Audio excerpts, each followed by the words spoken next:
Hey, good morning everybody. Thank you for clicking on the video. This is David Pendleton and I'm going to show you a video dedicated to the par 3s of the playoff tournament rookie level. This is going to be the front 9. So I was able to pick up a hole-in-one in all the par 3s. Wish I'd have done it on both of my accounts, but regardless, between my two accounts, picked up the hole-in-ones on all par 3s. I'm going to give you the quick breakdown on what we need to do. All right, so this is going to be hole number 2 in the tournament.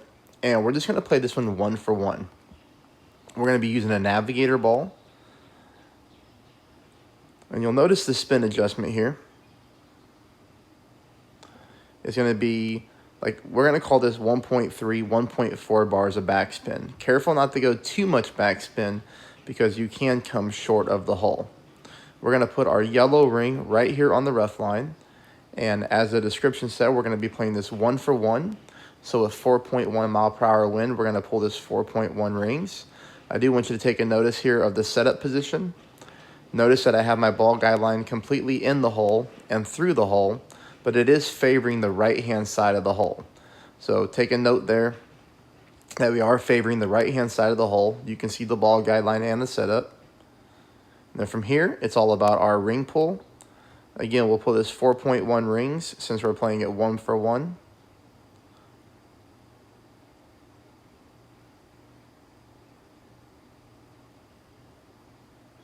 Take a normal shot. We do hit that perfect ball. We clip the rough, and you're going to see we roll in very nicely, dead center for the hole-in-one there on hole number 2. The next replay we're going to take a look at here is going to be hole number 4. We're going to play this one 10% at minimum, and we are going to be using the Marlin ball. You'll have to use the Marlin ball in order to pull your rings properly, unless you're playing with like a money ball. But for all the free-to-play balls, we'll have to use this one. But regardless, it's going to be a really nice shot here. We're going to start off with 1 bar of left side spin combined with 2 bars of top. So 2 top, 1 left.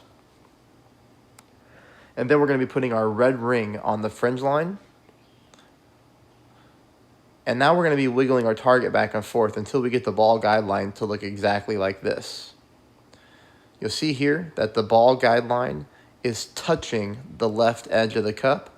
My ball guideline is not in the hole at all. It's just touching the left edge of the cup like that.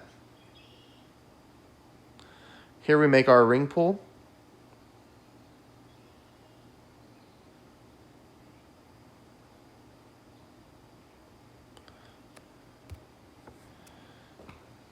And we hit a perfect ball again, which is going to be key on every shot. And you see here we roll in very nicely. Again, center of the cup for the hole-in-one.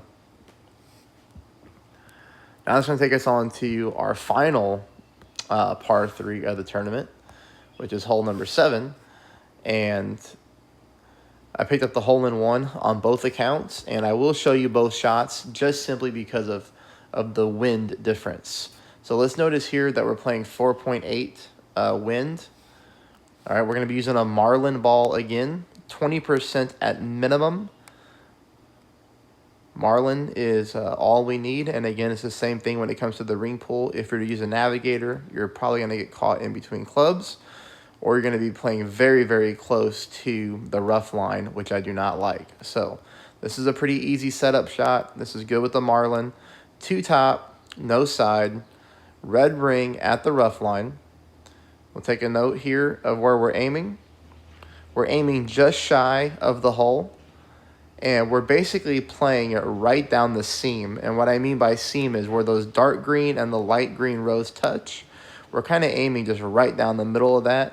Ball guideline pointing at the left-hand side of the cup, the outer edge. That's as good of a description as I can give you. But you're going to notice here that in 4.8 mile per hour wind and then in 2-point-something mile per hour wind, I aimed the exact same spot and both shots went in the hole very nicely. Again, this is 20% at absolute minimum distance of our sniper.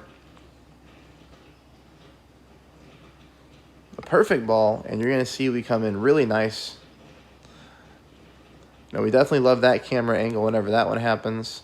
And this one, again, smacks the pin dead center for the hole-in-one. And then this is my other account, so thank goodness I picked up hole-in-ones at least on 2 accounts. But here, only 2.6 mile per hour wind. So you see the wind is 2 mile per hour less. There I noticed I was too far left. It took me a minute to find the landing spot because it's kind of tricky to set up here. I'm aiming more, I guess, center of the cup than I would like to. So you really got to be fast sometimes when it comes to these setups. And I started to get nervous because I'm zooming in, zooming out. But here you'll see, there it is again, pointing at the left edge of the cup. Ball guideline just short of the hole. I'm like, okay, that looks good. That's what I did on my other account. So, you know, let's pull our rings at 20% at minimum, and then hope that we hit perfect, and then hope that we get the same result. In lower wind, sometimes you never know if the ball's going to react just a fraction differently. But again, got the different camera angle this time, and we roll in on the left-hand side of the cup there for a hole-in-one. So, you know, the first shot was dead center. Second shot came in for the hole-in-one as well, but it came on the left-hand side of the pin. That's just because the wind was much lower, so we didn't get as much of a push to the right to get us dead center a cup. But regardless, both shots went into the hole. I will be posting the front nine full walkthrough shortly. I just got a couple holes to play, but I thought I'd get this